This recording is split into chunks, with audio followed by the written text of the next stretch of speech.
A paz do Senhor, amém? Amém. Gente, tem crente aqui, porque um som desse, todo mundo uma hora dessa na igreja é povo crente, amém? Glória a Deus por isso. Eu moro na Inglaterra, lá é frio, então quando a gente vem pra cá, a gente acha gostoso esse sol, né? Mas aí a realidade desse sol aqui, uns 7 dias, vai começando a ficar diferente. Você vai suando, calor, você põe a roupa e fala, meu Deus, eu não trouxe roupa nem com esse calor. E aí soa, é uma coisa assim, eu falo, aí você chega e vê todo mundo liga e fala, pô, é crente, glória a Deus. Aleluia, amém. Estou feliz de estar nessa casa, muito feliz de estar nessa casa. Feliz de estar aqui com a pastora Michele, feliz de estar aqui com seu esposo, feliz de estar aqui com essa igreja preciosa, amada. E interessante que a Michele tinha perguntado, né, pastora, a senhora vai estar por aqui, a senhora consegue vir? Que eu falei, Michele, não consigo. E aí tinha vindo com alguns compromissos já, e a agenda, eu falei, Michele, não tem um dia, mas a gente vai se falando. E a gente se viu ontem, e daí de manhã à tarde eu estava pensando tanto na Michele, eu falei, gente, eu acho que eu fiz uma confusão na agenda. E aí amanhã cedo, aí eu falei, bom, a gente podia descansar. O pastor Paulo falou assim, pastora, como você está conseguindo ficar em pé? Eu falei, seria um bom dia para descansar. E quando eu vi a Michele de longe, mas o esposo dela, eu falei assim, eu vou estar lá com eles. Amém. E eu estou tão feliz de estar aqui, estou tão feliz de estar aqui nessa casa, estou tão feliz de estar aqui com vocês. Porque sabe, queridos, quando a gente se movimenta por aí, trabalhando com pastores, trabalhando com a igreja, você conhece o coração das pessoas, você conhece o coração pastoral, você conhece as igrejas, e é muito natural, né, com o tempo de pastoreio, não muda isso, gente. Quando você encontra uma pessoa antigamente, se pergunta, onde é sua igreja, como é que é o nome? Quantos membros tem sua igreja, né? Hoje o povo não pergunta mais quantos membros, que elas vão lá no Instagram e olham, entendeu? Então elas olham as coisas, essas coisas não mudou muito no meio gospel não, gente, entendeu? Na religião isso não mudou, continua a mesma coisa. Então as pessoas se movem muito pelos olhos, muito pelo que elas veem. Mas a igreja de Cristo está passando uma mudança global na terra. Glória a Deus por isso. E nós precisamos reconhecer quando o Senhor está trabalhando, mexendo as peças, trabalhando os remanescentes, levantando os eleitos do Senhor. Amém? Tirando os escondidos do meio da malhada, pegando a cidade que está iluminada e colocando a candeia que está iluminada e colocando ela em cima da mesa para que todos possam ver, amém? E vocês são esse casal, amém? O Senhor está pegando vocês da malhada e está colocando para que vocês sejam expostos à luz. O coração de vocês é precioso, amém? As pessoas não virão por causa do tamanho da igreja, as pessoas não virão por causa de mídia social, as pessoas não virão por causa de uma coisa lá, o que está acontecendo, por causa do modismo religioso que acontece por aí, não. As pessoas virão por causa do coração de vocês. Vocês têm um coração precioso, e é por isso que eu estou aqui, amém? Porque vocês têm um coração precioso, é por causa do que vocês carregam. E eu acredito que o que eles carregam, eles têm multiplicado dentro da igreja, amém? Então também tem pessoas com coração precioso. Estava vendo as meninas na adoração adorando, né? E elas mesmo com playback, gente adorando, tangendo o ambiente espiritual. Que gostoso, que precioso, sabe? Que ambiente maravilhoso. E nós precisamos identificar, discernir e entender o que o Senhor está fazendo no nosso meio. O que Deus está fazendo na igreja de vocês? O que Deus está fazendo nesse tempo aqui em Portugal? O que Deus está fazendo nesse tempo na Europa, no continente europeu? O que Deus está fazendo nas nações da terra? O que Deus está fazendo na nossa nação brasileira? E existe algo que o Senhor está fazendo. E o Senhor quer abrir os olhos da igreja, para que a igreja veja, para que você não perca a visitação do Senhor e não perca o que Deus está fazendo. Porque você corre o risco de perder o que Deus está fazendo, porque você está preso ainda no sistema da igreja lá atrás. Você ainda está preso a um sistema religioso e um sistema enfadado de dogmas, doutrinas e de lei de homens, e não vai entender o que o Senhor está trazendo a nível de revelação sobre a terra. Amém? Vamos orar. Senhor, eu quero agradecer pela oportunidade, pelo privilégio de estar nessa igreja. Obrigada pelo coração desses pastores. Obrigada por cada uma dessas ovelhas. Obrigada porque elas são pedras vivas aqui em Portugal. Obrigada, Senhor, porque elas são representantes do reino de Deus nessa nação. Obrigada, Senhor, porque elas representam aqui famílias, são famílias e são casas que o Senhor chamou para ser casa sacerdotal. E eu te louvo por cada pessoa aqui. Eu te louvo por cada criança, adolescente, jovem, por cada mulher, por cada homem, porque eles representam o teu reino aqui nessa nação. Eles representam, Pai, o Senhor nessa nação. Então eu te agradeço pela vida deles. Eu oro, Senhor, que o Senhor abra o entendimento. Eu chamo Romanos 12, para que haja, Senhor, uma conversão, da renovação do entendimento de Cristo, para que essa manhã eles possam entender a tua boa, perfeita e agradável vontade de Deus. Não só sobre a vida deles pessoal, não só sobre os business, os negócios deles aqui em Portugal, o trabalho, o dinheiro, mas que eles possam entender a boa, perfeita e agradável vontade, Senhor, sobre a vida deles, sobre o propósito deles nessa nação, sobre o propósito, Senhor, a qual o Senhor os trouxe, a qual eles estão vivos aqui agora. Senhor, eu oro, traz Romanos 12 sobre eles, renova o entendimento, que não haja conformidade com este século, Senhor, não só com o pecado deste século, não só com o sistema enfadado do mundo, Senhor, deste século, dos governos, mas que eles também não se conformem, Pai, com o sistema enfadado da religião deste século, do que é o homem deste século, Pai. Eu oro por uma renovação de mente, eu oro, Pai, por uma libertação. E eu oro, Efésios 1, ilumina os olhos do entendimento e os olhos do coração, para que haja discernimento da tua palavra, para que o Espírito Santo de Deus aguce, traga clareza, em nome de Jesus. Eu te louvo e te agradeço, Pai. Obrigada por esse dia, obrigada pelo pão da presença, pela tua palavra, porque o Senhor é o pão da presença. E nós queremos nos alimentar do Senhor, queremos nos alimentar da tua presença, do teu Espírito, e principalmente da tua palavra, Pai. Nós te louvamos e te agradecemos em nome de Jesus. Amém, amém. Aleluia. Amém. Sabe que o meu nome é Suzy, né?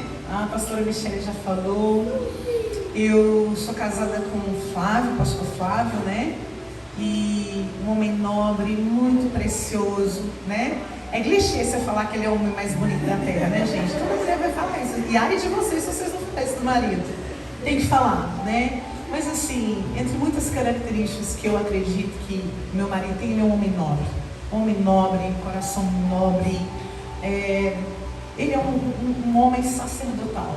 E glória a Deus que o Senhor me colocou debaixo desse sacerdócio, desse pastoreio, coração precioso, simples, e um homem conhecedor da palavra de Deus. E é ele que pastoreia meu coração, minha vida, qualquer movimento em plataforma, qualquer movimento, né, que mídia social ou de projetos, tudo vem baseado por causa do pastoreio dele e da autorização dele. Glória a Deus por isso. Amém? E sou mãe de 3 filhos muito preciosos. Ontem até os pastores estavam lá ouvindo o mais velho ministrar, né? O Gabriel de 21 anos. Eu tenho o Arthur de 18 e tenho a Júlia de 14 anos. Meus 3 filhos são músicos, adoradores, adoram o Senhor. Aleluia! São adolescentes como qualquer um, têm as adversidades como qualquer um, os desafios da adolescência, os desafios como jovens. Todos têm, todos os nossos filhos têm. Eu gosto muito de esclarecer isso, porque senão parece quando as pessoas veem os nossos filhos se manifestando, né, na presença de Deus, no altar, no adoradores, as pessoas olham e falam, nossa, que coisa linda. Aí parece que os outros filhos estão tão longe. Aí parece assim, nossa, sabe, vocês lembram daquela propaganda de margarina, gente? Todo mundo era feliz, né? Nossa, que coisa linda. E eu acho que isso é tão vendido no culto, né? Parece que tem famílias tão perfeitas e tudo é tão maravilhoso que parece assim, nossa Deus, a minha casa não vai chegar nesse lugar. Querido, a chamada sacerdotal é para toda a casa. Amém? O Senhor chamou homens e mulheres para o ministério sacerdotal. Sacerdotes e sacerdotisa. Serviço sacerdotal é prestar primeiramente serviço ao Senhor e depois aos homens.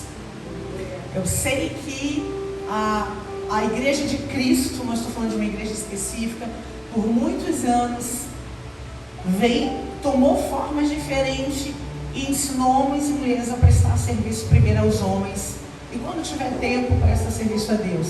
É errado. Biblicamente, o serviço sacerdotal chamou homens e mulheres primeiramente prestar um serviço ao Senhor, e depois do que você recebeu do Senhor, você presta um serviço aos homens. Porque daí você não está dando o que é seu, você está dando o que Deus te deu. Você não está dando o seu eu, você não está dando a tua doutrina, você não está dando a tua política, você não está dando o teu achismo.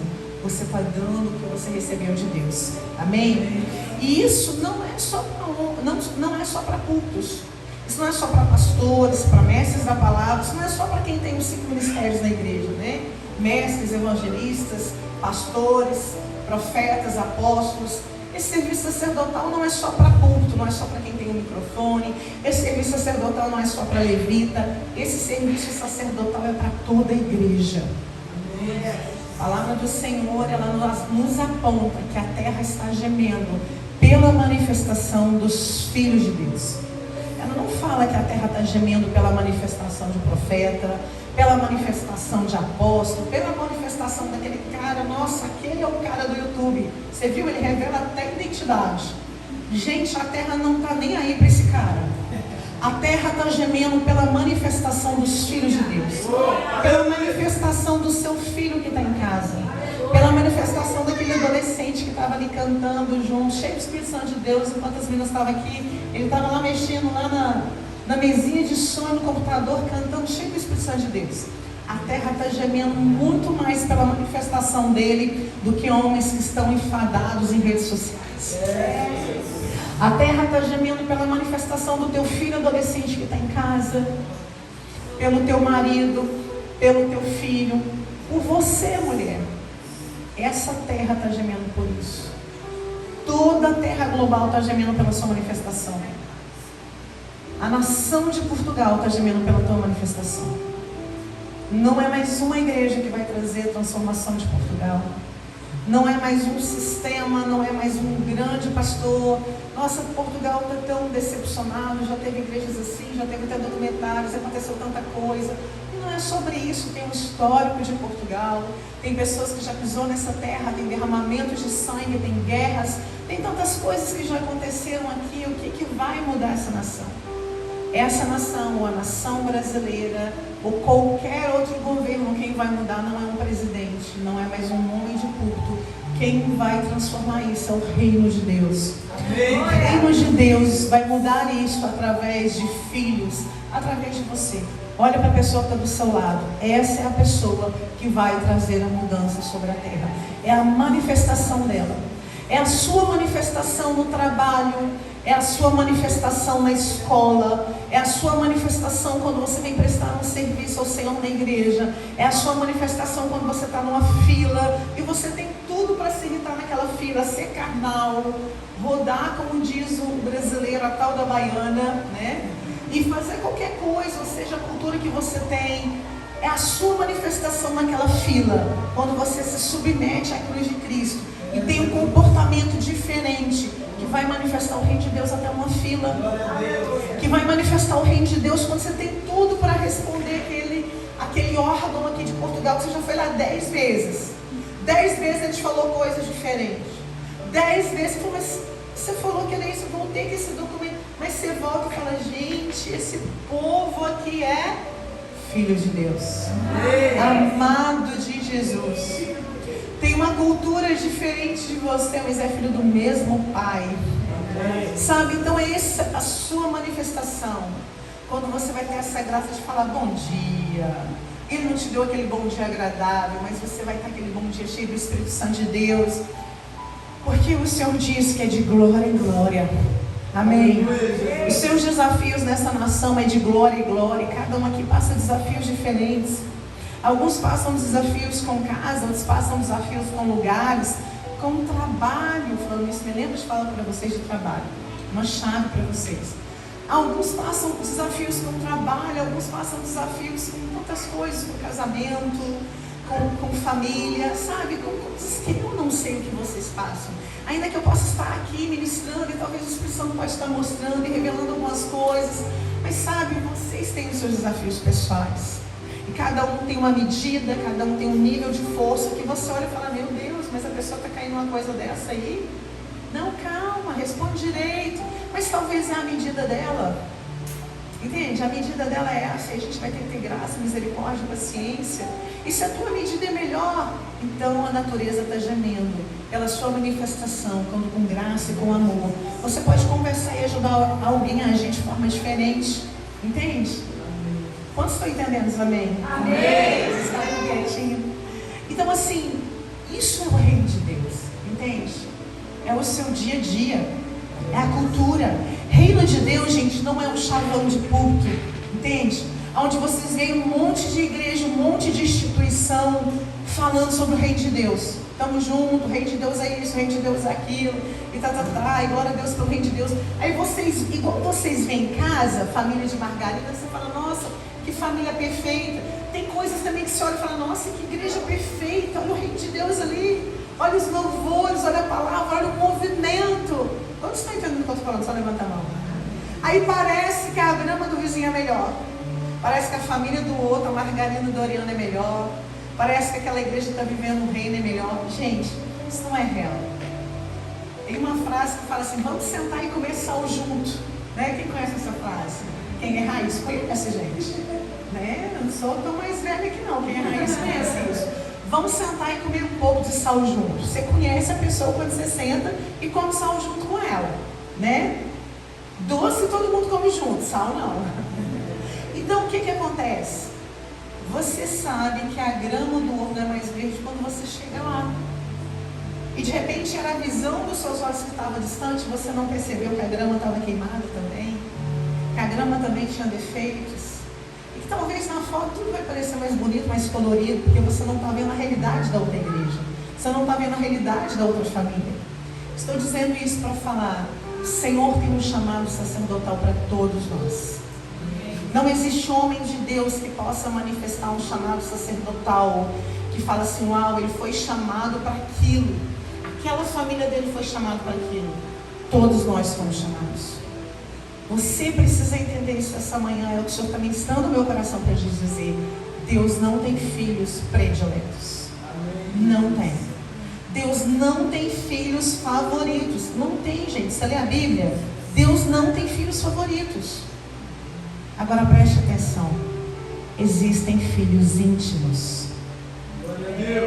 Quem é pai entende que às vezes alguém fala assim, aquele filho é o predileto da minha mãe. Não, aquele filho é o predileto de fulano. Às vezes não é que o filho é predileto. O filho é íntimo. E o fato do filho ser íntimo parece que ele é predileto. O filho íntimo é aquele assim, que você vai viajar, o filho que não é íntimo, ele fala assim, eu acho que minha mãe vai trazer alguma coisa para mim. O filho que pensa que não é íntimo, acho que minha mãe vai trazer alguma coisa para mim. É mãe? O filho íntimo é aquele que quando você está saindo fala assim, mãe, não esquece meu presente. Entende? Quem estão entendendo? O filho íntimo é aquele que está chateado, você fala uma coisa, o filho assim, tá bom, eu vou obedecer. Ele está obedecendo, ele sentou, senta aí, tá bom, eu vou sentar. Mas o coração dele está de pé. O filho íntimo é aquele que fala assim, olha, eu não quero sentar. Eu só vou sentar porque eu vou te obedecer, porque a palavra de Deus mandou obedecer a senhora. Eu não queria sentar, mas eu vou sentar. Mas ele está expressando, eu não queria isso. Mas porque eu amo você, Senhor, eu vou te obedecer. Quantos estão entendendo? Aleluia. Estou fazendo um passeio assim com você da forma mais carinhosa possível e de discernimento para você entender. Você essa manhã precisa abraçar a responsabilidade cristã. A responsabilidade cristã não é só para uma liderança de culto, porque é fácil quando alguém está fazendo coisas erradas e, gente, eu sou a primeira a falar. Eu estou nesse lugar. Nós treinamos, trabalhamos com pastoreio. Tem muita gente em culto fazendo coisas erradas. Talvez tem mais gente em culto fazendo coisa errada do que os que estão sentados. Mas não é o teu papel olhar e falar assim, meu Deus, o fulano está fazendo coisa errada. Ou então aqui, nossa, você viu aquela pessoa? Que fogo! Não, o seu papel não é nenhum desses dois, gente. Nem qualificar demais e nem desqualificar demais. teu papel é, Senhor, qual é a minha função no reino de Deus, para que eu possa manifestar a minha responsabilidade nessa terra. Quantos estão entendendo? O Senhor está trazendo uma mudança global sobre a igreja de Cristo na terra. Tem tanta gente que não entendeu isso. Eu te falo que talvez existem remanescentes de Deus, homens e mulheres de Deus, escondidos em Deus, que entenderam mais isso do que os que estão em holofote. Porque, gente, você largar o que é grandioso é difícil. Eu te falo que talvez se hoje o Senhor mandasse alguns homens de Deus construir uma arca, primeiro que ia ser difícil eles demorar tanto tempo para construir uma arca sem ver o resultado. Mas vamos lá, se fossem construir, eu te falo que o mais difícil ainda não ia ser obedecer para construir. O mais difícil seria quando o Senhor falou assim: ok, passou o dilúvio, sai dele e vai levantar um altar lá fora. Mas olha o tempo que eu gastei para construir essa arca, Deus. Quantos anos eu construí essa arca? Quanta humilhação, quanta desonra, quanta zombaria, quanta rejeição. Mas eu construí essa arca. Agora é meu tempo de honra. Deus, glória a Deus. Ok, Noés da vida, você construiu, o dilúvio passou. Agora sai daí, vai lá para a rua, vai lá para fora e vai construir um altar lá na rua. Não, Deus, mas essa arca, eu vou abraçar essa arca, porque ela me suou gotas de sangue. Você também me custou gotas de sangue, Noé. Sai da arca. Bom, você conhece a palavra de Deus. Noé não teve um pico de dificuldade de sair da arca. Talvez ele teve crises, né? Foi até se embebedou. Ficou com uma crise lá, gente. A humanidade de Noé gritou. Mas deixa eu falar algo para você. Se fosse hoje, eu não sei se os Noés iam sair da arca, não. Quando eles vissem o deslumbre dessa arca, vocês já pegaram a dimensão dessa arca? Porque talvez a gente lê a palavra e a gente não tem noção, né? Se vocês forem pesquisar no Google, aí tem, acho que no mundo deve existir umas 7 réplicas dessa arca, de tamanho real. Eu já estive de frente de um tamanho real na Holanda. Já viu o tamanho disso, gente? Se aquele formato fosse igreja, cadeiras em cima, segundo andar, terceiro andar, ia caber gente demais dentro. Era muita igreja, era muito dinheiro, ia ser muito famosa, muito conhecida. Ninguém ia querer sair de lá, não. Mas Noé saiu. E foi construir um altar do lado de fora. Porque o dilúvio passou. Sabe, o Senhor está chamando homens e mulheres para olhar o que Cristo está falando. Não o que a terra está anunciando, mas o que os céus estão anunciando. E o que os céus estão anunciando é tempo de filhos e filhas manifestar o reino de Deus que vocês carregam. Talvez se eu viesse aqui, eu amo tanto a parte profética. A Michelle, a Wellington que também comigo sabem disso. Eu amo profetizar. Deus está me mostrando coisas que eu queria assim já liberar e falar: eu gosto dessa área, eu amo a área profética. Mas deixa eu falar uma responsabilidade que tem me consumido. E ela não tem dado descanso nos meus olhos. Eu realmente não tenho descansado. Mas é diferente essa estação. Eu já vivi um ativismo religioso de igreja. É diferente.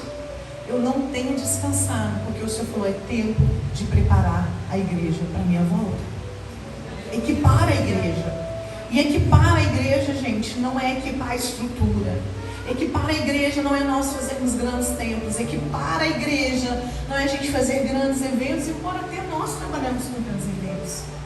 Mas equipar a igreja é a responsabilidade de preparar a igreja com conhecimento. É preparar a sua cabeça, virar uma chave e falar: olha, o que eu estou aprendendo aqui no culto, você também tem que saber a mesma coisa. Você também tem que ter esse entendimento. Porque a palavra de Deus diz que toda a terra será cheia do conhecimento da glória de Deus. É fácil para nós, gente, principalmente a veia bleiana. Eu nasci na bleia, corre o sangue bleiano na minha veia. Eu amo sapatinho de fogo. Eu amo pular, gritar. Se eu não cair, eu vou jogar mesmo, vou babar, vou chorar. Eu amo isso. Eu cresci com a dona Osana, minha avó, vendo assim, graveta acender, ela orar, aquelas irmãs tudo. 12 anos a minha criação foi estar ali em ciclo de oração. A minha adolescência toda com o pastor João, pastora Mian, viram isso de perto. São as pessoas que mais sabem dizer isso. Sair de lugar, de evento, de festa, para estar lá com as irmãs no ciclo de oração. Sempre amei a oração. Oração para mim não é um modismo. Oração para mim é vamos abrir um monte de casa de oração, vamos ficar lá 24/7. Embora nós estamos nesse tempo de harpa e taça. É o tempo de oração sobre a terra. Eu trabalho com o movimento de oração.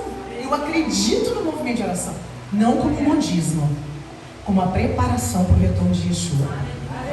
É tempo de unir todos os santos, orar, encher as taças, como diz Apocalipse, porque Maranata está vindo.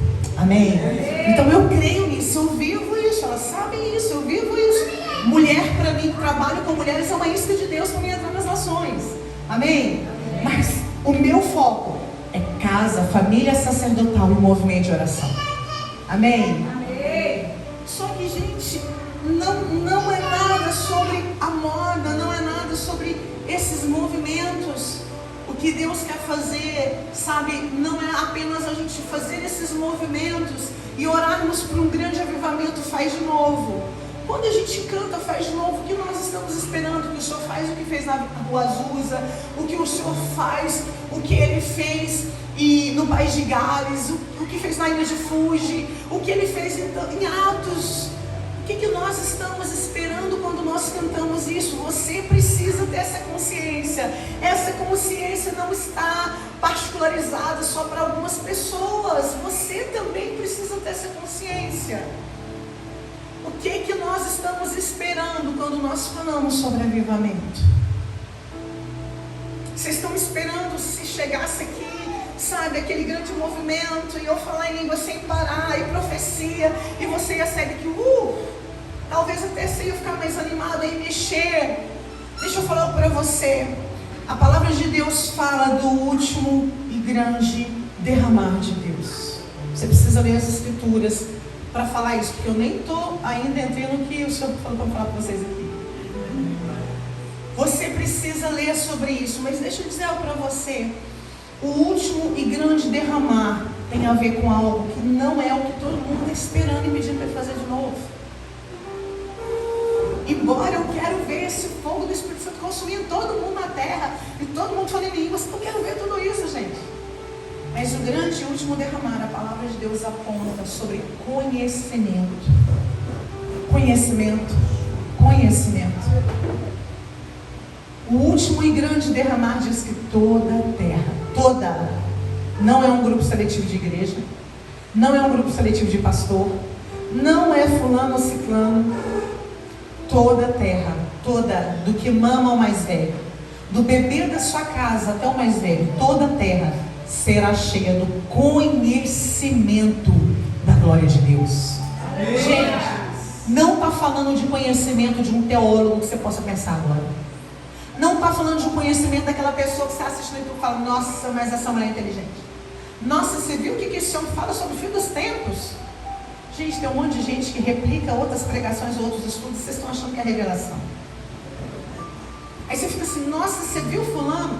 Querido, o que Deus vai derramar sobre você é um nível muito mais elevado, profundo, não é copiado, é acima, surreal do que você possa imaginar. Porque é o conhecimento da glória de Deus, gente, de Deus. O conhecimento que você vai adquirir sobre a tua mente não é revelação de homens, é revelação de Deus.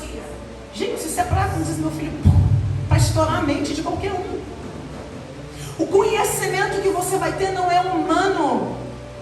Não é sobre os cursos de teologia que a gente fez desde 14 anos. Eu vim de Assembleia de Deus fazer curso de teologia. Gente, hoje eu olho para tudo isso e falo assim, que bom esse tanto de diploma. Me serviu para alguma coisa? Não adiantou algumas coisas, gente. Mas o que serviu foi quando eu realmente olhei para ele com paixão e devoção. Que eu entendi que eu não queria só ter o conhecimento para os homens, mas eu queria conhecê-lo com profundidade. Eu queria manifestar a Ele. Na verdade, quando eu tive esse anseio, esse encontro, na verdade eu nem pastora mais quis ser. Eu falei, uau, me deixa ficar ali, só ali, sentada, prostrada. E gente, e se ninguém quer saber de Jesus, deixa eles para lá, eu quero tanto Ele. Porque esse encontro genuíno te faz isso, não te faz querer, gente, mexer mais com nada, só tá com Ele, tá? De verdade, só tá com Ele. Sabe, aí você vai começando a entender um pouco por que Davi fazia aquelas canções mesmo em meio à guerra, mesmo em pecado, mesmo com sangue em suas mãos, porque havia aquele anseio. Por que a Bíblia falava do coração de Davi? Por que Maria de Betânia era conhecida com essa adoração? Sabe, por causa dessa paixão ao Senhor. Quantos estão entendendo? Amém. Eu estou falando isso para você, para dizer o seguinte: presta atenção. Hoje o Senhor está te chamando para você abraçar a sua responsabilidade de cristão. Glória a Deus. Você não pode deixar essa responsabilidade para o pastor. Você não pode deixar essa responsabilidade para sua esposa. Ah, minha esposa é mais de oração do que eu, pastor. Não, ela gosta mais dessas coisas que eu. Você não pode deixar essa responsabilidade para o seu marido. Não, pastora, meu marido, ele é mais conhecedor da Bíblia do que eu. Deixa eu te falar, nós estamos entrando em dias para que você nunca diga que ninguém te avisou. Em 3 anos, escuta o que eu estou te falando. Você vai ouvir pouquíssimas e talvez ninguém vai te falar isso. Em 3 anos, a igreja global vai passar por uma mudança tão avassaladora que você não tem noção. E deixa eu dizer algo para você. Se você vê alguns homens hoje apostatando a fé, no dia de amanhã você vai ver pessoas apostatando a fé do teu lado. E você não vai ter conhecimento bíblico para ir contra elas. Porque a inteligência artificial está preparando tantas coisas para convencer o homem do que a Bíblia não é e do que Deus não é, que quando você vê, você está nesse lugar acreditando nessas coisas. E para você não acreditar nessas coisas, você tem que ter conhecimento da palavra. Então essa manhã você tem que abraçar uma responsabilidade que não é para tua esposa, que não é para o teu esposo, que não é para o pastor, é para você. Porque senão você corre o risco da tua casa morrer, do teu marido morrer, de você morrer e de toda a tua casa perder a salvação, porque você não adquiriu o conhecimento no tempo oportuno. Pastora, mas meu marido não posiciona, ele é o sacerdote da casa. Deixa eu falar uma coisa para você. Por muito tempo, principalmente a igreja ocidental, ela ensinou isso nas igrejas. Não, o homem que tem que se posicionar, ele é o sacerdote da casa. Claro, querida, a gente ama Israel, a gente estuda sobre Israel, a gente teve Israel, a gente viu de perto toda a forma do santuário que os sacerdotes faziam, só homens entravam ali. Agora lê toda a palavra, o serviço sacerdotal são para filhos. O Senhor ilustrou ali a forma física e trouxe de uma forma espiritual nos últimos dias. O serviço sacerdotal é para todos, manter a chama acesa. Esse era o serviço sacerdotal. Homens de Deus precisavam manter as candeias acesas no santuário, para que a glória de Deus continuasse acesa. O serviço sacerdotal é para todos. Ah, meu marido não se posiciona nessa casa, então também não vou orar. Olha como é que estão esses meninos aí. Então, se ele não ora, eu também não vou orar. Às vezes a gente não fala, mas a gente pensa e não ora também, de verdade, né? E é fácil também a gente culpar o outro, né, gente? Oh, mas como é que o nosso filho está? Mas é claro, você também não ora. Você também não faz isso. Deixa eu dizer algo para você. Pais. A responsabilidade de pais é para todo mundo. Pai e filho, pai, filho e mãe. Serviço sacerdotal é para todo mundo na casa.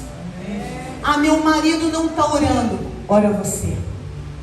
Ah, pastora, mas é função dele. Ele é o sacerdote da casa. Me mostre depois do culto na Bíblia aonde isso está escrito, por favor. Porque se você me mostrar, eu preciso mudar minha palavra. Eu não quero ir contra a palavra de Deus. Me mostra que onde o marido não se posicionou, a esposa não pode se posicionar. Alguém tem que se levantar na casa. O que precisa acontecer é, a chama não pode apagar. Amém. Alguém tem que manter a luz acesa. Amém. Ah, mas porque eu me posicionei, eu mando na casa? Não, gente, não é sacerdote, não é sobre autoridade, não. Você entendeu tudo errado.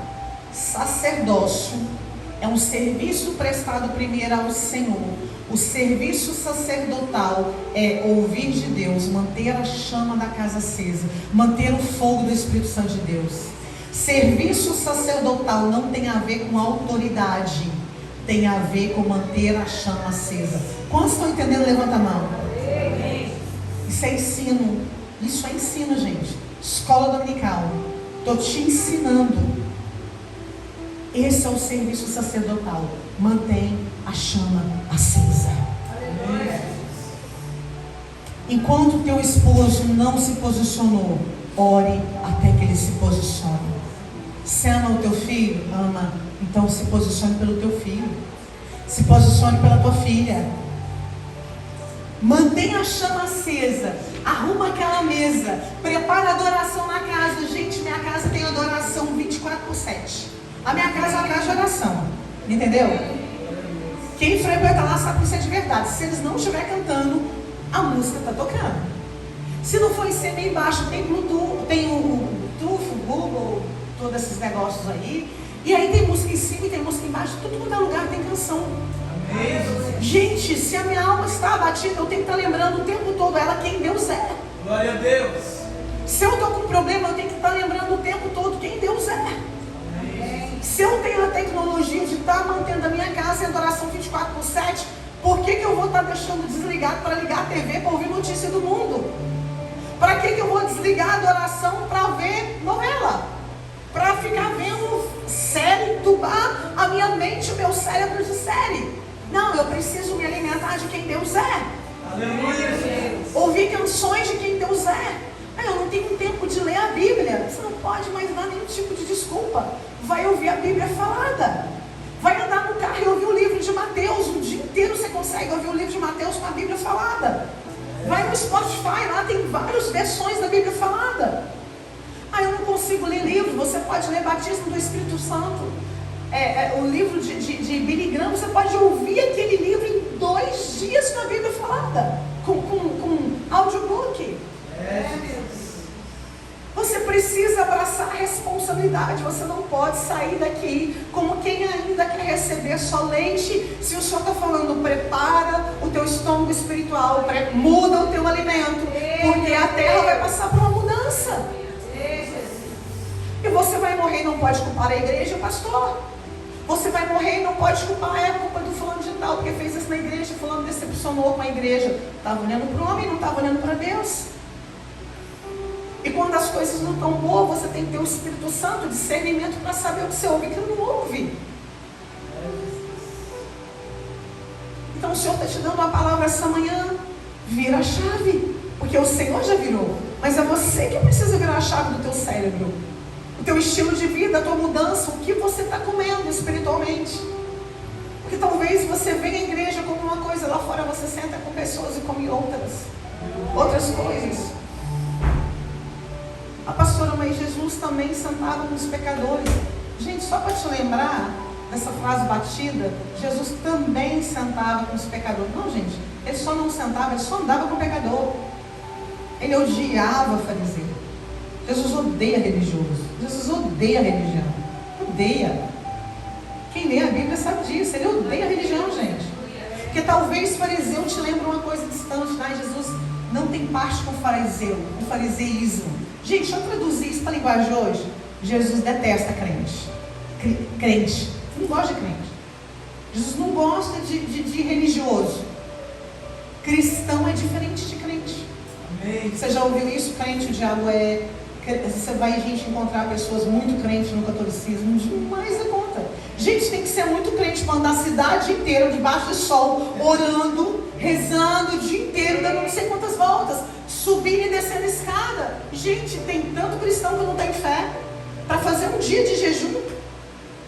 Você quer falar que o crente que está dentro da igreja de crente, né? Porque o povo fala isso, de crente, mas é a igreja protestante, gente, só para vocês saberem. Que está dentro da igreja protestante, ele é mais crente do que o católico, que fica 40 dias de jejum, que anda no sol, que reza, que sobe escada. O que você quer diferenciar deles? Por que você se julga mais santo? Não, porque eles idolatram a imagem. Gente, tem um monte de gente lá que não idolatra a imagem, que está falando em línguas e Deus está fazendo avivamento ali dentro. Deus está fazendo avivamento entre os islâmicos. Conheço eles, conheço um monte deles. Deus está fazendo avivamento no meio dos povos árabes. Deus está fazendo avivamento entre os católicos. E tem um monte de crente ainda achando que o que ele sabe é o suficiente para ele ser salvo. É o suficiente para a noiva vir, para Jesus vir buscar ele como noiva. Eu já coloquei a minha veste branca, Senhor, eu só estou esperando e está tudo certo. Só para você saber, as suas vestes brancas não é um tecido, um pano que você coloca. As suas vestes brancas, ela está ligada a um alto nível de santificação.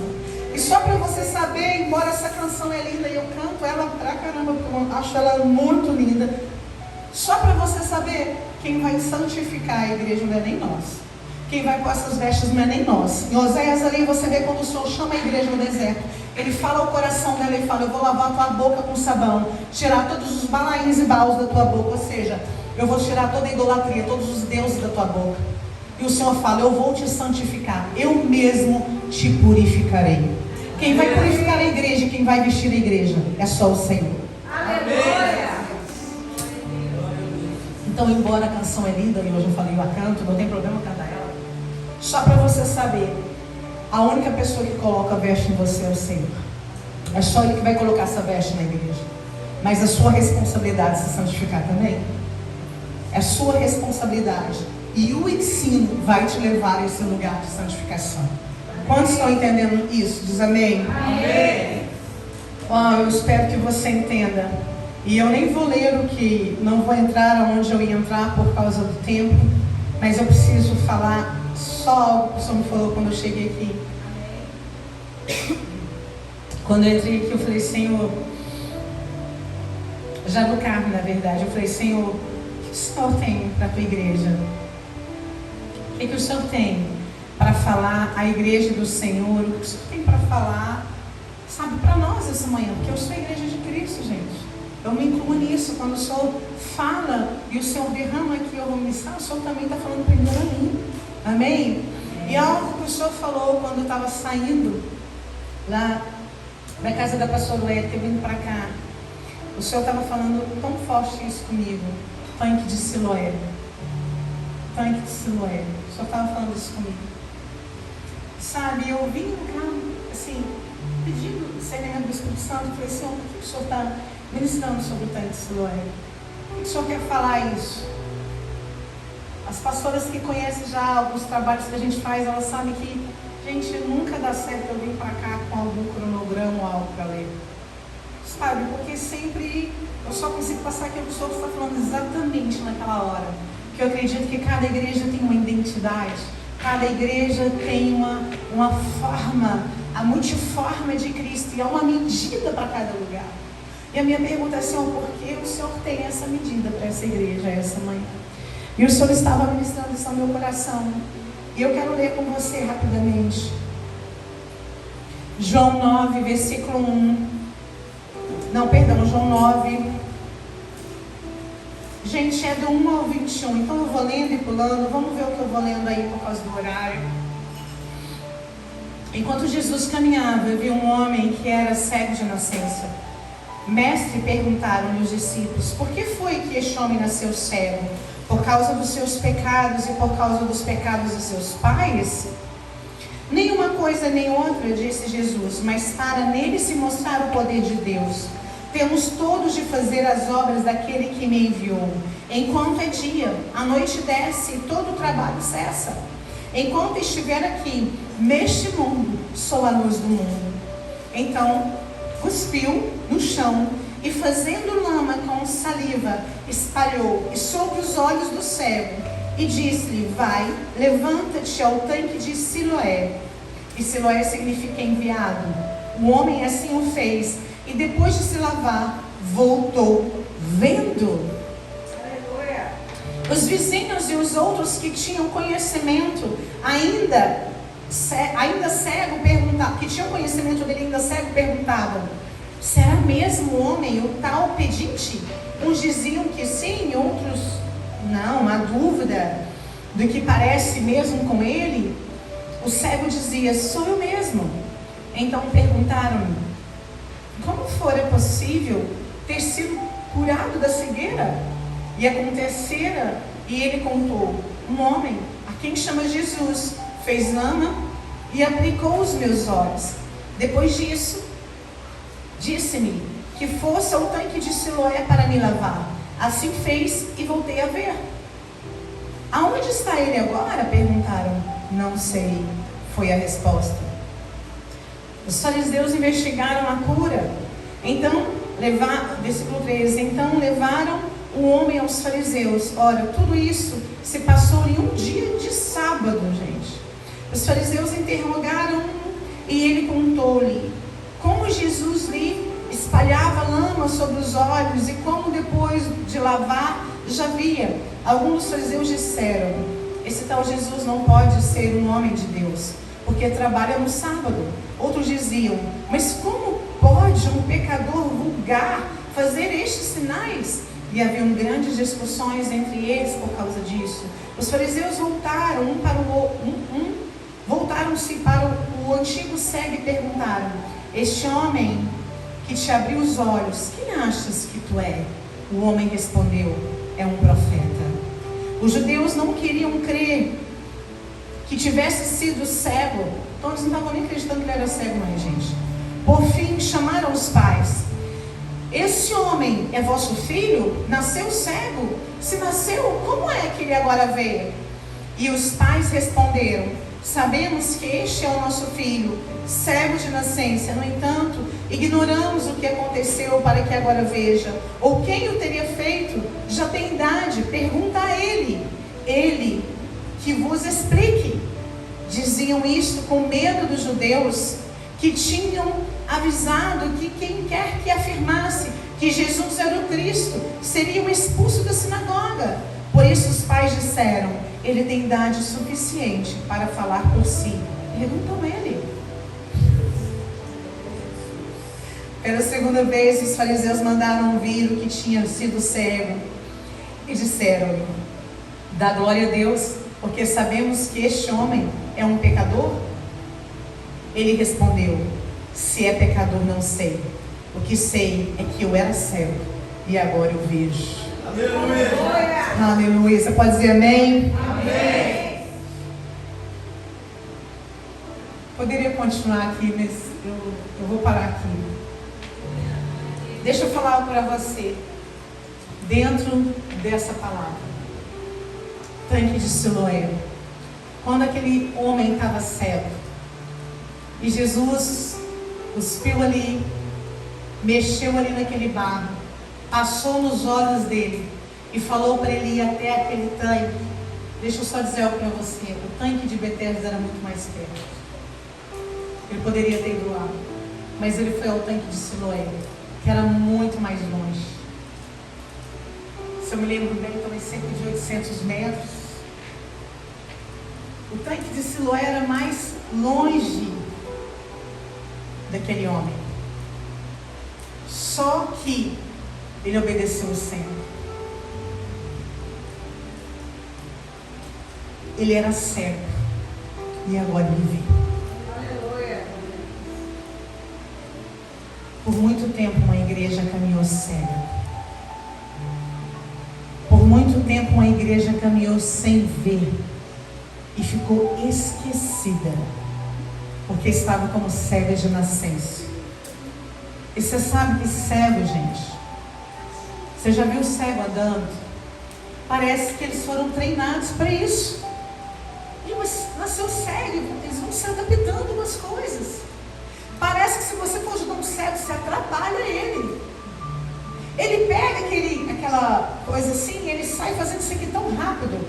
Ele acha as coisas assim. Eu não sei você, gente, mas além de eu ter criança, a gente também é meninão, né? Eu já peguei aquelas coisas assim e já tentei fechar o olho e fazer assim. Eu saí batendo num monte de coisa. E eu pergunto: como é que você dá conta? Como é que eles dão conta? Como é que as pessoas têm habilidade uma rua sozinho, gente. Vocês já viram isso? Vocês já devem ter visto.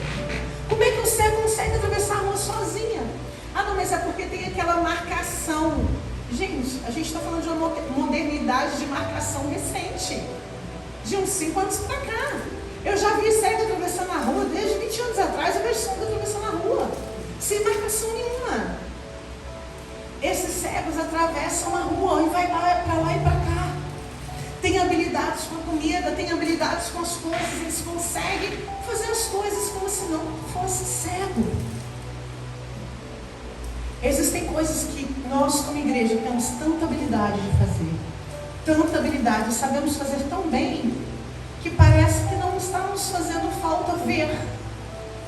Porque a gente está acostumado a ser cego. Não é difícil para a gente, sabe, andar cegos. Porque tudo bem, eu sobrevivi cego até hoje. Está tudo certo. Com essa informação cego, até hoje eu sou um bom crente. O Senhor não está te chamando para ser um bom crente. O Senhor está te chamando para você abraçar uma responsabilidade de filho. Porque filho tem herança e filho tem responsabilidade. Filho tem responsabilidade, não de só ficar vendo de longe o Senhor vir governar a terra. Mas filho tem responsabilidade de assumir o lugar dele e governar com Deus. Amém. Agora cego não consegue governar com Deus porque vai faltar informação, vai faltar conhecimento. E para ele ter essas coisas ele precisa ver. E sabe, quando ele cuspiu ali, misturou com aquela terra e parecia que era um maior nível de humilhação, né? Gente, vocês sabem que o cuspe é um nível de humilhação. Vocês já viram aquela cena, alguém cuspir na cara de outro? Não dá aquela coisa ruim assim no nosso coração, falando, nossa, que horror. Porque imediatamente a mensagem que o nosso cérebro recebe é que humilhação. Se você vê alguém cuspindo longe, né? Você fala assim, nossa, que feio, ou então mexe com nojo, alguma coisa assim. Agora imagina cuspir na cara de outro. Isso é um nível de humilhação. Jesus cuspiu, misturou com barro, tirou dele a própria humilhação que ele passou, misturou com a terra, fez aquela receitinha, aquele barrinho, só para lembrar o homem, foi do barro que você veio, você é pó da terra. Então ele pegou essa humilhação dele, antes mesmo de ter passado o processo da cruz, misturou com aquela terra, pegou aquele barro, sabe, passou sobre os olhos daquele cego. Eu acredito no Espírito, com tantos contextos teológicos que tem essa cena, uma das coisas que eu sinto no meu espírito, o Senhor, ele estava ajustando a identidade dele. Sabe, você veio do barro, filho, foi eu que te fiz. Peraí, deixa eu passar barro aqui, porque isso aqui é a sua matéria, é barro. Sua matéria é barro. Deixa eu passar aqui. Agora vai lá. Vai lá no tanque de Siloé. Se lave. Jesus tinha poder para curar ele ali naquela hora, sim ou não? Sim. Quando ele fez isso, ele estava lembrando ele, o homem que ele era. Estabelecendo o homem, a identidade dele de volta. Você não nasceu cego, filho. A igreja não nasceu cega, a igreja nasceu com a identidade. E a identidade da igreja é governar. Aí você sabe, o Senhor falou assim, agora vai lá no tanque de Siloé. Porque não basta só o Senhor lembrar você quem você é. Você também precisa sair do lugar que você está. Você também precisa ter um posicionamento. O Senhor podia ter só passado o barro nele e falar assim, agora você vê. Ele tem poder para isso. Mas ele precisava de ver o posicionamento daquele homem, a disposição dele de ver. Não, e tem, Senhor, mas facilita, tem um tanque de Bethesda aqui. Poderia também entrar em você nesse contexto também. Não vou porque eu quero que você falte isso. Tinha um tanque de Bethesda ali. E adiante tinha um tanque de Siloé que tem um significado também, não só nessa passagem, em outras passagens bíblicas importantíssimo esse tanque tem, representando até uma presença de Deus. Mas a palavra era, vai lá e se banhe no tanque de Siloé. Qual é a sua disposição para que hoje você não seja mais cego? Meu Pai. Qual é a sua disposição para que você realmente venha enxergar? Para que você venha ser essa noiva que vai enxergar o que Deus está mostrando para a terra? Qual é a sua disposição para que você saia daqui e tenha uma outra visão sobre a igreja de Cristo na terra? Sobre o próprio Deus, sobre o próprio Yeshua HaMashiach. Qual é a sua disposição para que você tenha uma visão sobre você mesmo, uma visão diferenciada, não mais uma visão cega, distorcida, que o sistema deu, que o homem deu, até mesmo a família deu. Porque sistema, gente, você já nasce no sistema, você nasceu, você já entrega no sistema, papai e mamãe. Você nasce no sistema familiar, depois você vai para o sistema escolar, depois você vai para o sistema de trabalho, e você sempre é inserido num sistema religioso. Em algum sistema religioso, todo ser humano vai ser inserido, porque o ser humano tem uma anseio, uma necessidade interior de adoração, que foi criado na criação, mas para adorar o Senhor. Então, qual é a sua disposição de enxergar? Fica de pé nesse momento. Você sabe que quando Jesus curou e aquele homem estava vendo, as primeiras pessoas a questionar esse homem não foram os ímpios. Não foram os ímpios que falaram assim: ah, você está curado? Fala sério. Não, você não está curado, não. Quem te curou? Ah, Jesus. Não, isso não existe não. Maria pode curar, Buda pode curar, Maomé pode, Allah pode curar. Não, Jesus não. Deixa eu falar uma coisa para você. Quem questionou aquele homem não foi incrédulos, não foram homens incrédulos. Nós sempre estamos achando que o nosso problema, gente, é com os incrédulos. A gente sempre está achando que nossa perseguição são os pecadores. A gente sempre está achando que o nosso problema é o PT, é o comunismo. Desculpa se tem alguém PT aqui, gente. Na verdade, eu não estou nem com o PT, nem com o bolsonarista, para nenhum deles. Você sempre está achando que o seu problema é com algum desses. A tua guerra não é com os homens desse mundo. A tua guerra é contra potestades. Homens são só sistemas usados por homens. Governos manipulados por homens. Bom é Deus. Aleluia. Quem salva é Deus. Aleluia. Resposta para uma nação é Deus. Glória a Deus. Pastor, mas é porque aquele governo vai ensinar nossos filhos. Quem ensina meus filhos na minha casa sou eu. Amém. Não é governo, não é escola, não é nem a igreja. Quem educa meu filho é eu e meu marido. Amém. Quem ensina meu filho que ele é homem, que ela é mulher, quem ensina meus filhos quem eles são em Deus, sou eu. Quem ensina meus filhos quando eles voltam para a escola entupidos de bullying, de palavras erradas, negativas, sou eu. Tudo que você ouviu, filho, vamos repreender isso aqui agora, porque você é o que a palavra de Deus diz ao teu respeito. Glória a Deus. Você tem noção do nível de bullying que essa geração está enfrentando? Estão fazendo coisas terríveis. E ao mesmo tempo está fazendo coisa terrível, gente. Você também não pode exaltar isso na vida deles, não. Ah, coitado, que meus filhos estão passando. Gente, eu falo para vocês assim, gente, vocês têm noção do que a mamãe ouvia na escola? A mamãe era cheia desde criança.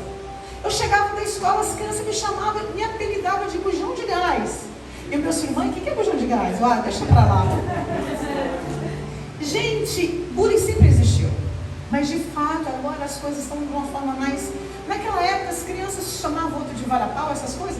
Mas falava de maldade, mas também falava brincando, não era, gente? Era coisa, ah, seu tampinho de garrafa, ah, seu varapau. E todo mundo, um chamava o outro. Hoje não, gente, é uma coisa mais... A maldade está se multiplicando. Então, a maldade está na boca das crianças. Eles são mais pontuais para ferir, mais pontuais para machucar. Aí você vê uma geração deprimida, oprimida, com desejo de suicídio, uma geração com problema com identidade, com problema de quem eles realmente são, uma geração ferida. Gente, prepara teus filhos para morrer por Cristo. Amém. Prepara para os seus filhos para dizer assim, filho, isso aí que você passou na escola não é nada não. Jesus está vindo e deixa eu te falar, filho, vai chegar dias que se você sobreviver esses dias, filho, eles vão falar assim, você quer tirar sua cabeça por amor a Cristo ou você quer me servir? Filha, a sua resposta é: pode arrancar minha cabeça por amor a Cristo. Filho, para chegar nesse nível, filho, você tem que ter coragem para enfrentar o bullying na escola. Você tem que ter coragem para enfrentar todas essas coisas que você ouve, meu filho. Bate no peito, porque você é o que a Bíblia te falou. Aleluia. Fala para tuas filhas: filha, você é o que a Bíblia te falou. Você não é essa geração fracassada. Você não é uma geração Barbie na vida, filha. Embora Barbie é lindo, maravilhoso, sempre brinquei, gosto, lindinha. Foi até um Juju que criou a Barbie. Mas, filha, você não é essa geração de mulher delinquente, feminista. Filha, você não é isso. Filha, você é submissa à palavra de Deus. Você é pura, você é a imagem do Senhor. O seu corpo não diz quem você é, o que você carrega, que diz o que você é, filha. Você não é um estereotipo. Você é uma essência de Cristo. E quando o Senhor colocou aquela lama nos olhos daquele homem, em outras palavras, talvez era isso que o Senhor estava dizendo para ele: você é o que eu disse que você é. Você é minha imagem, você veio do barro. Lembra disso? Você veio do barro. É você que libera sobre os teus filhos sentenças. Como Ana tecia a estola sacerdotal de Samuel anualmente, uma vez por ano ia lá tecer a estola sacerdotal. E falava: Samuel, aqui meu filho, a tua estola, você é o que a Bíblia diz que você é. Imagina que ela falava isso, né? Mas ela tecia uma estola uma vez por ano e levava lá ao santuário e dava para Samuel. Só para te falar, se você não leu, Samuel não era sacerdote. A Bíblia não explica isso, eu estou te explicando. Samuel não tinha linhagem sacerdote. Ele não tinha legado sacerdotal. Ele estava ali por causa de uma promessa de Ana. E os sacerdócios tinham que respeitar e receber Samuel, porque a promessa dela era com Deus. Mas ele não tinha linhagem sacerdotal. Ele não era sacerdote. Mas todo ano ela levava uma estola para ele. Só para você saber, só sacerdote podia usar a estola. Ele não podia usar, mas ela levava, porque quando ela levava, ela queria dizer: você é o que o Senhor diz que você é. Aleluia. Eu não te entreguei em qualquer lugar, eu te entreguei foi no templo. Ele estava no lugar certo. Uma mãe que o tempo todo fortaleceu o que o filho era. O filho era: não, você está certa, pastora, mas também ele é assim porque ele foi gerado ali no templo com Eli. Ele tinha um sacerdócio caído. Desde quando ele viu Ana chorando, ele falou assim, tá, a Bíblia relata que ele estava sentado. Desde quando ele viu Ana chorando, ele falou assim, está embriagada a mulher. A Bíblia já apontava o sacerdócio de Eli caído. O sacerdócio não fica em templo sentado. Ele sentado já apontava o sacerdócio dele caído, por isso que ele não discerniu o choro de Ana e falou como embriagada. Ali, Deus já transformou a oração daquela mulher e deu um filho que seria uma resposta a Israel. Talvez o teu filho pode ser uma resposta a Portugal. Talvez o teu filho pode ser uma resposta à igreja. Talvez o teu filho pode ser uma resposta à nação, porque é sobre essa geração. Mas se você não for a primeira pessoa a acreditar nisso, nada vai acontecer. Porque ele não foi quem ele era só porque ele foi gerado dentro do templo, ensinado no templo. Ele foi quem ele era porque ele também tinha uma mãe anualmente que descia aquela estola e lembrava quem ele era. Você precisa lembrar quem seu filho é. Você precisa lembrar quem seu marido é. Sem grito, sem briga, só lembra. Estratégia de Ana. Ela tecia uma estola sacerdotal. Pede para Deus te dar estratégias. Você vai pôr a mesa, talvez uma mesa que você põe para a tua família é uma estratégia para lembrar quem ela é. Pede para o Senhor te dar estratégia sobre os seus filhos, sobre o teu marido, sobre a tua mulher. Porque eu quero te falar hoje, homem, mulher e criança, Deus está chamando todos vocês para saírem da cegueira que vocês estavam vivendo e ter um posicionamento sacerdotal. Porque o que Deus vai fazer com a igreja global na terra, Deus está te falando, você não precisa ficar vendo o banquete e ficar como um cachorrinho comendo das migalhas do chão.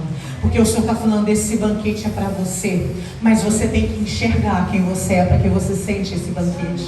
Quantos estão entendendo? Diz amém? Amém. Para que você venha comer comida sólida e ver o que Deus está colocando à mesa. Feche os seus olhos. Eu quero orar por você.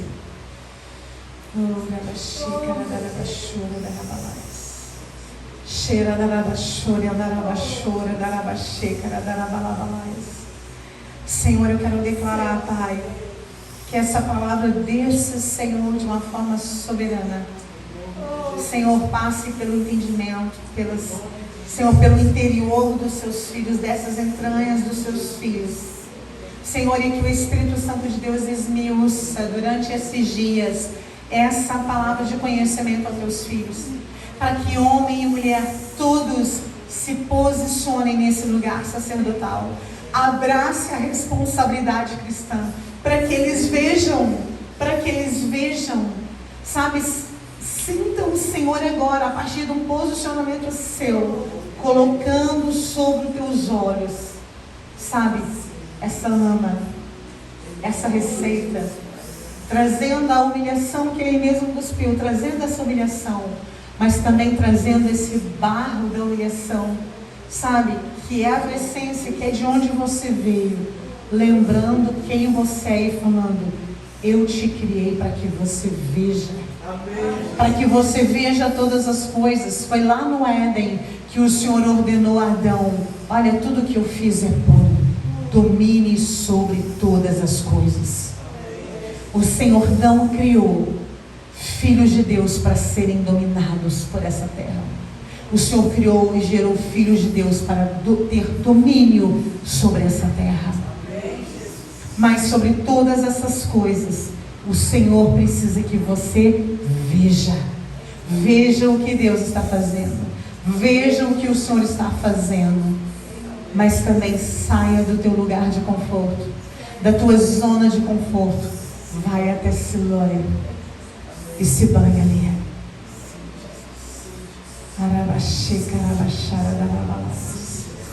Senhor, eu quero declarar um divisor de águas sobre essa igreja. Senhor, eu quero declarar e marcar um antes e depois, numa estação do Senhor sobre essa igreja. Porque eu sei, pastores, que vocês têm esse coração, que anseiam ver o que Deus está fazendo na terra, que anseiam ver o que Deus está movimentando. E por isso que o Senhor trouxe essa palavra essa manhã, para dizer: eu estou trazendo um divisor de águas. Eu estou trazendo um divisor de águas de antes e depois. Porque Ele sabe que vocês não querem viver de alimentos que passaram. Ele sabe que vocês desejam um novo, que vocês têm anseio do novo. E o Senhor está falando: eu vou trazer o pão da presença. E vocês não têm que estar em outras mesas que parecem estar mais bonitas. O Senhor fala: por causa do coração de vocês, eu estou trazendo o pão da presença na mesa de vocês, na casa de vocês, para que todos que estão aqui sejam tocados por essa presença. Aleluias, aleluias, amém. Você pode dizer amém?